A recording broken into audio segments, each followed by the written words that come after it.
Guarantee ಸೂತ್ರದ ಮೂಲಕ ವಿಧಾನಸಭೆಯಲ್ಲಿ ಬಹುಮತದಿಂದ ರಾಜ್ಯದಲ್ಲಿ ಅಧಿಕಾರಕ್ಕೆ ಬಂದ ಕಾಂಗ್ರೆಸ್ ಲೋಕಸಭೆಯಲ್ಲೂ ಗ್ಯಾರಂಟಿ ಮೊರೆ ಹೋಗಿದೆ. ಕರ್ನಾಟಕ ಯುವ ಕಾಂಗ್ರೆಸ್ ಸಮಿತಿಯಿಂದ ಯುವ ನ್ಯಾಯ್ ಗ್ಯಾರಂಟಿ ಬಿಡುಗಡೆ ಕಾರ್ಯಕ್ರಮ ನಡೆಸಲಾಯಿತು. ಬೆಂಗಳೂರಿನ ಕೆಪಿಸಿಸಿ ಕಚೇರಿಯಲ್ಲಿ ಡಿಸಿಎಂ ಡಿಕೆ ಶಿವಕುಮಾರ್ ಯುವ ನ್ಯಾಯ್ ಗ್ಯಾರಂಟಿಯಲ್ಲಿ 5 ಪ್ರಮುಖ ಅಂಶಗಳ ಪೋಸ್ಟರ್ ಬಿಡುಗಡೆ ಮಾಡಿದರು. ಇದೇ ವೇಳೆ ಕರ್ನಾಟಕ ರಾಜ್ಯ ಯುವ ಕಾಂಗ್ರೆಸ್ ಕಾರ್ಯಾಧ್ಯಕ್ಷರಾಗಿ ಮಂಜುನಾಥ ಗೌಡ ಪದಗ್ರಹಣ ಮಾಡಿದರು. ಮಂಜುನಾಥ ಗೌಡಗೆ ಕೆಪಿಸಿಸಿ ಅಧ್ಯಕ್ಷ ಡಿಕೆ ಶಿವಕುಮಾರ್ ಕಾಂಗ್ರೆಸ್ ಧ್ವಜ ನೀಡಿ ಶುಭ ಹಾರೈಸಿದರು.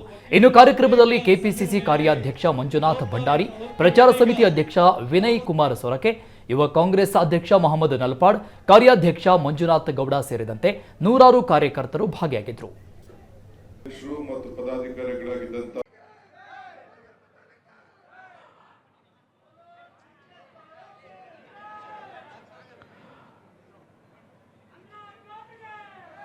ಇದೀಗ ಈ ಸಮಾರಂಭದಲ್ಲಿ ದಯಮಾಡಿ ವೇದಿಕೆ ಮೇಲೆ ಯಾರು ಬರ್ಕೊಡ್ದು ಪ್ಲೀಸ್. ನಮ್ಮೆಲ್ಲರ ಹರ್ಷೋದ್ಗಾರದ ಸಂಭ್ರಮದ ಚಪ್ಪಾಳೆಗಳೊಂದಿಗೆ ಬರ್ಮಾಡ್ಕೊಳ್ತಾ ಇದ್ದೇವೆ. ಕರ್ನಾಟಕ ಪ್ರದೇಶ ಯುವ ಕಾಂಗ್ರೆಸ್ ಸಮಿತಿಯ ವತಿಯಿಂದ ಯುವ ನ್ಯಾಯ ಗ್ಯಾರಂಟಿ ಬಿಡುಗಡೆ ಸಮಾರಂಭ.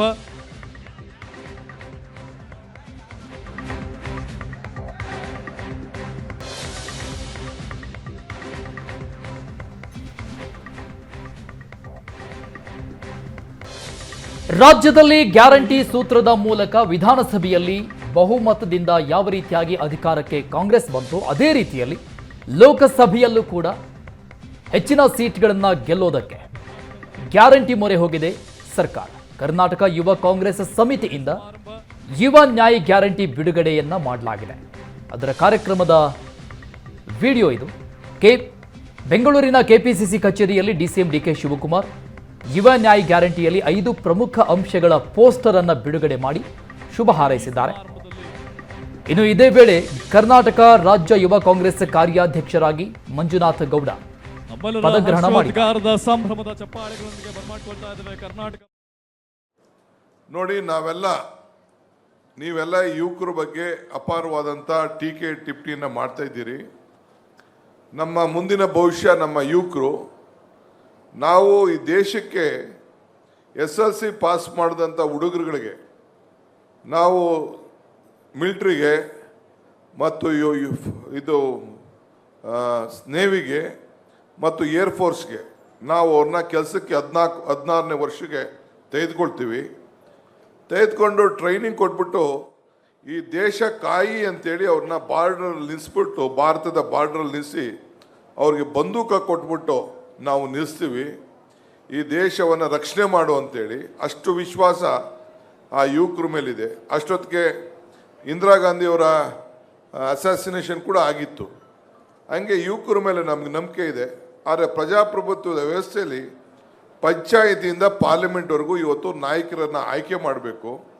ಪಂಚಾಯತಿಯಿಂದ ಪಾರ್ಲಿಮೆಂಟ್ಗೆ ಆಯ್ಕೆ ಮಾಡಬೇಕಾದ್ರೆ 18 ವರ್ಷಕ್ಕೆ ಆ ಯುವಕನಿಗೆ ನಾವು ಅವನಿಗೆ ಒಂದು ಸ್ಟೇಟಸ್ ಕೊಡ್ತೀವಿ. ಅವನೊಬ್ಬ ಯುವಕ, ಅವನಿಗೆ ಎಲ್ಲ ಥರದ ಹಕ್ಕಿದೆ, ಮನೆಯ ಆಸ್ತಿಲಿದೆ, ಉದ್ಯೋಗ ಕೊಡೋಕ್ಕೆ ನಾವು ಅವಕಾಶ ಮಾಡಿಕೊಡ್ತೀವಿ.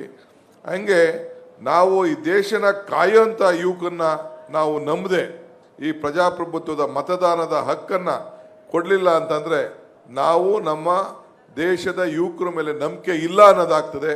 ಆದ್ದರಿಂದ ನಾನು ಈ 18ನೇ ವರ್ಷಕ್ಕೆ 21 ವರ್ಷದಿಂದ 18 ವರ್ಷಕ್ಕೆ ಇಳಿಸ್ತಾ ಇದ್ದೀನಿ ಅಂತೇಳಿ ಅವತ್ತಿನ ಕಾಲದಲ್ಲಿ ರಾಜೀವ್ ಗಾಂಧಿಯವರು 18 ವರ್ಷದ ಯುವಕರಿಗೆ ಮತದಾನದ ಹಕ್ಕನ್ನು ಕೊಟ್ಟರು.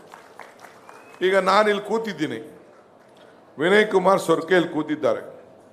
ನಮಗೆಲ್ಲ 85ರಲ್ಲಿ ಅವರು ಟಿಕೆಟ್ ಕೊಟ್ಟರು. ನಾವು ವಿದ್ಯಾರ್ಥಿ ನಾಯಕರು. ಈಗ ಬೇರೆ ಇಲ್ಲಿರೋಂಥ ಎಲ್ಲ ದಿನೇಶ್ ಗುಂಡ್ರಾವ್ ಇರ್ಬೋದು, ನಮ್ಮ ರಿಜ್ವಾನ್ ಹರ್ಷದ್ ಇರ್ಬೋದು, ಎಲ್ಲರೂ ಕೂಡ ನಾವೆಲ್ಲ ಯುವಕರ ಸಂಘಟನೆಯಲ್ಲಿ ನಾವೆಲ್ಲ ಬೆಳೆದಂಥವ್ರು.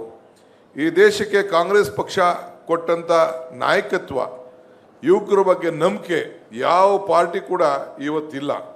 ಇವತ್ತೇ ತೆಗೆದುಕೊಳ್ಳಿ, ಇಲ್ಲಿ ಸುಮಾರು 28 ಸೀಟ್ಗೆ ಬಹುತೇಕ 14 ಸೀಟನ್ನು ಯುವಕರಿಗೆ ಒಂದು ಅವಕಾಶವನ್ನು ನಾವು ಮಾಡಿಕೊಟ್ಟಿದ್ದೇವೆ.